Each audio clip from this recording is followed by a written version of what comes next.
I'm Angie Nash with MAJIC 95.1. I'm here with Kathy Carrier, and this is an absolute treat for me because I don't know anybody as excited about Bill Blass as I am. So Kathy, tell me how a little bit you got involved in this and what brought you to this project. I am a Fort Wayne native, grew up here, and as I learned a little bit about Bill Blass, I realized in talking to people that very few people knew who he was. And so I think his story of entrepreneurial success and war hero from World War II just deserves to be told. So I kicked off a project. I'm the funder of this project and the founder to celebrate the life of Bill Blass and to make sure that people that live here in Fort Wayne know that he's a native and that he's from here. When we started talking about it with some of the younger people, they were like, oh, I've heard that name. He's from Fort Wayne. And that's really the biggest, most important part is, yeah, I mean, he went to Southside High School. He's from right here in town. He is. So talk to me a little bit about the event. It's 100 days of Bill Blass, and what exactly does that mean? So Bill would have turned 100. He died 20 years ago, but he would have turned 100 this year. So we thought, well, let's celebrate his 100th birthday and do it for 100 days. So over the 100 days from June 22nd to September 30th, we have 3 local museums, the library, and the Visit Fort Wayne, and a number of different organizations involved in celebrating his life. And the cool thing about the different events at the different locations is everything is a whole different thing. Like he was, you know, a war hero. He was in the war, and then he also was a fashion designer. And so everything's gonna hit differently no matter what location that you go to. So we're here in front of the Greg Mendez statue, and there are a couple of these. There are 3 of these here in town, right? Yes, there are. So tell me a little bit about this statue. So Greg Mendez is a local sculptor, and we asked him if he could do some Bill Blass inspired metal outdoor sculptures. Yeah. He created 3, and we're so proud of them. Arts United helped us figure out where to put them downtown here. I just think it's a nice way to showcase local creative talent. We're celebrating Bill Blass because he's from Fort Wayne. He's a war hero. He's an entrepreneurial success. He received 43 fashion industry awards. Wow. I don't know of any other Fort Wayne native who achieved that kind of success ever that I've heard of.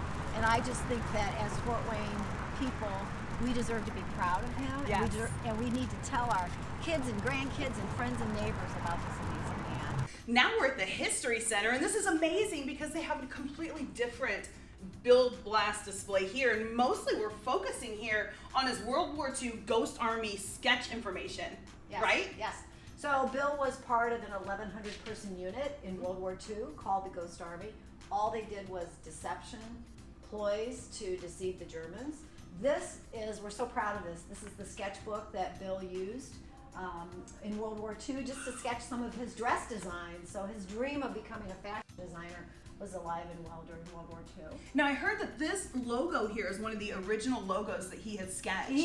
That's the logo. He created his company, his Bill Blass Company logo Yes. in World War II while he was on a bunk in Luxembourg. Can you even? The other thing that we're doing is we've inherited and been given a lot of Bill Blass items, so we feel an obligation to do a permanent museum here, which we're going to do. Bill did trunk shows all over the country. He did 30,000 miles a year, going city to city to show his fashion to women.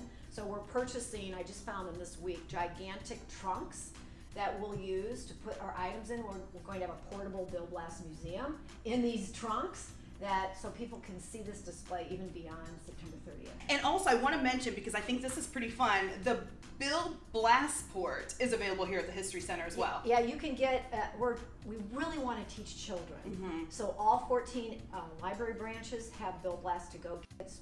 At the Fort Wayne Museum of Art and here at the History Center, there's a Blass port, which kids fill out, they get stamped, and then they go to Scoop 05 Scoop on State Street to get a free ice cream cone. So we're standing here in front of Bill Blass High School yearbook from Southside High School. Yes. Right here local. Yes, in fact, the teachers and students last spring got really involved in 7 different projects honoring Bill Blass, but more importantly for the kids to tell their stories. And then this fall, we're kicking it up again at Southside High School. We're really proud of our partnership with that school. It's a great school.